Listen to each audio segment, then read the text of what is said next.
ಮಯ್ಯಾಸ್ ಕಿಚನ್ಗೆ ಎಲ್ಲರಿಗೂ ಸ್ವಾಗತ. ನಾನು ಶೈಲಾಮಯ್ಯ. ಇವತ್ತಿನ ಹೊಸ ರುಚಿಯೊಂದಿಗೆ. ಸಾಮಾನ್ಯವಾಗಿ ದಿನನಿತ್ಯದ ಊಟದಲ್ಲಿ ಸಾರು, ಹುಳಿ, ಪಲ್ಯ ಇವೆಲ್ಲ ಇದ್ದೇ ಇರ್ತದೆ. ಅದರಲ್ಲೂ ಹೆಚ್ಚು ತರಕಾರಿ ಇಲ್ಲ ಅಂತ ಇದ್ದರೆ ಈ ರೀತಿ ಸೌತ್ ಇಂಡಿಯನ್ ಸಾರನ್ನು ವಿಭಿನ್ನವಾಗಿ ಟ್ರೈ ಮಾಡಿ ನೋಡಬಹುದು. ಬಿಸಿ ಬಿಸಿ ಅನ್ನದ ಜೊತೆ ತುಂಬ ಚೆನ್ನಾಗಿರ್ತದೆ. ಬನ್ನಿ ಹೋಟೆಲ್ ಸ್ಟೈಲ್ ರಸಮನ್ನು ಹೇಗೆ ಮಾಡೋದು ಅಂತ ಒಮ್ಮೆ ನೋಡ್ಕೊಂಡು ಬರೋಣ. ಒಂದು ಪಾತ್ರಕ್ಕೆ ದೊಡ್ಡ ಲೋಟದಲ್ಲಿ 3 ಲೋಟ ಆಗುವಷ್ಟು ನೀರು ಹಾಕ್ಕೊಳ್ತೇನೆ. ನೀವು ಎಷ್ಟು ಜನರಿಗೆ ಮಾಡ್ಕೊಳ್ತೀರಾ ಅನ್ನೋದ್ರ ಮೇಲೆ ಇದು ನೀರು ಹಾಕ್ಕೊಳ್ಬೇಕಾಗ್ತದೆ. ಇಲ್ಲಿ 4-5 ಎಸಳು ಬೆಳ್ಳುಳ್ಳಿಯನ್ನು ತಗೊಂಡಿದ್ದೇನೆ. ಸಿಪ್ಪೆ ಸುಲಿದಿಟ್ಕೊಂಡು ಈ ರೀತಿ ಜಜ್ಕೊಳ್ತಾ ಇದ್ದೇನೆ. ಜಜ್ಜೋದಂದರೆ ತುಂಬ ಪೇಸ್ಟ್ ಥರ ಮಾಡೋದು ಬೇಡ.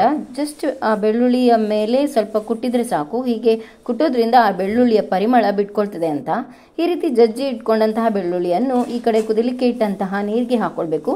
ನಂತರ ಹೆಚ್ಚಿಟ್ಟಿರುವಂತಹ ಟೊಮೆಟೊ ಹೋಳುಗಳನ್ನು ಹಾಕ್ಕೊಳ್ತಾ ಇದ್ದೇನೆ. ಇಲ್ಲಿ ಇವೆರಡೂ ಚೆನ್ನಾಗಿ ಬೇಯಬೇಕು. ಅದಕ್ಕೆ ಅರ್ಧ ಚಮಚ ಆಗುವಷ್ಟು ಅರಿಶಿನ, ಹಾಗೆ 2 ಸೀಳಿದ ಹಸಿಮೆಣಸನ್ನು ಕೂಡ ಹಾಕ್ಕೊಳ್ತಾ ಇದ್ದೇನೆ.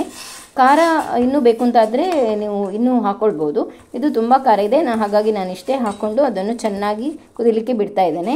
ಈ ರೀತಿ ಹಸಿ ಬೆಳ್ಳುಳ್ಳಿ ಬೇಯೋದಕ್ಕೆ ಹಾಕಿ ಮಾಡಿರುವ ಸಾರು, ಅದರಿಂದ ಒಳ್ಳೆ ಘಮ ಬರ್ತಾ ಇದೆ. ಇಲ್ಲಿ ಅರ್ಧ ಕಪ್ಪಷ್ಟು ತೊಗರಿಬೇಳೆಯನ್ನು ಬೇಯಿಸಿ ಇಟ್ಕೊಂಡು ಅದನ್ನು ಮ್ಯಾಶ್ ಮಾಡಿಕೊಂಡು ಇಟ್ಕೊಳ್ಬೇಕು. ತುಂಬ ಬೇಳೆ ಏನೂ ಬೇಕಾಗೋದಿಲ್ಲ.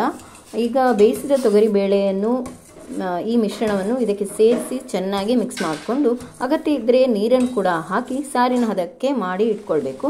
ಬೇಳೆ ಹಾಕಿದ ಮೇಲೆ ಸ್ವಲ್ಪ ಗಟ್ಟಿ ಕೂಡ ಆಗ್ತದೆ. ಇಲ್ಲಿ ಈಗ ಹುಣಸೆಯನ್ನು ನೆನೆಸಿಟ್ಟು ಅದರ ಪಲ್ಪನ್ನು ಹಾಕಿಕೊಳ್ತಾ ಇದ್ದೇನೆ.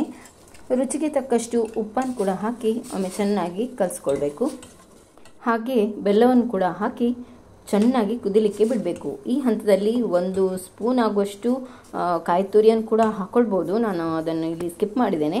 ಹಾಗೆ ಖಾರಕ್ಕೆ ಬೇಕಾದರೆ ಸಾರಿನ ಪೌಡ್ರ್ ಹಾಕೊಳ್ಳೋದು ಆಪ್ಷನಲ್, ನಿಮಗೆ ಬೇಕಿದ್ರೆ ಹಾಕ್ಕೊಳ್ಬೋದು. ಹಾಗೂ ಕೊನೆಯದಾಗಿ ಕೊತ್ತಂಬರಿ ಸೊಪ್ಪನ್ನು ಹಾಕಿ ಒಂದು ಒಳ್ಳೆಯ ಒಗ್ಗರಣೆಯನ್ನು ಕೊಟ್ಟರೆ ರುಚಿಕರವಾದ ಹೋಟೆಲ್ ಸ್ಟೈಲ್ ಸಾರು ರೆಡಿ ಆಗ್ತದೆ ನೋಡಿ. ಈಗ ಒಗ್ಗರಣೆಗೆ ತುಪ್ಪ, ಸಾಸಿವೆ, ಜೀರಿಗೆ, ಒಣಮೆಣಸು, ಕರಿಬೇವು ಹಾಗೂ ಇಂಗನ್ನು ಹಾಕಿ ಸಾರಿಗೆ ಸೇರಿಸಿದ್ರೆ ಒಂದು ರುಚಿಯಾದ ವಿಭಿನ್ನ ಟೇಸ್ಟ್ ಇರುವಂತಹ ಸೌತ್ ಇಂಡಿಯನ್ ಸಾರು ಬಿಸಿ ಬಿಸಿ ಅನ್ನದ ಜೊತೆ ಸವಿಲಿಕ್ಕೆ ರೆಡಿ ಆಯಿತು ನೋಡಿ.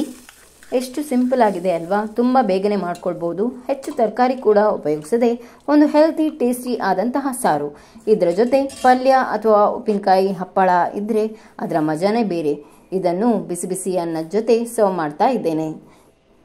ನೀವು ಕೂಡ ಈ ವಿಭಿನ್ನವಾದ ಟೇಸ್ಟ್ ಇರುವಂತಹ ಸಾರನ್ನೊಮ್ಮೆ ಟ್ರೈ ಮಾಡಿ. ರುಚಿ ಹೇಗಿತ್ತು ಅಂತ ಹೇಳಿ. ಈ ವಿಡಿಯೋ ನಿಮಗೆ ಖಂಡಿತವಾಗಿಯೂ ಇಷ್ಟವಾಗ್ತದೆ ಅಂತ ಭಾವಿಸ್ತೇನೆ. ಇಷ್ಟ ಆದಲ್ಲಿ ಒಂದು ಲೈಕ್ ಹಾಗೆ ಶೇರ್, ಹೊಸಬರಾಗಿದ್ದರೆ ಸಬ್ಸ್ಕ್ರೈಬ್ ಮಾಡಲಿಕ್ಕೆ ಮರಿಬೇಡಿ ಅಂತ ಹೇಳ್ತಾ ಇನ್ನೊಂದು ರೆಸಿಪಿಯೊಂದಿಗೆ ಬರ್ತೇನೆ. Take care.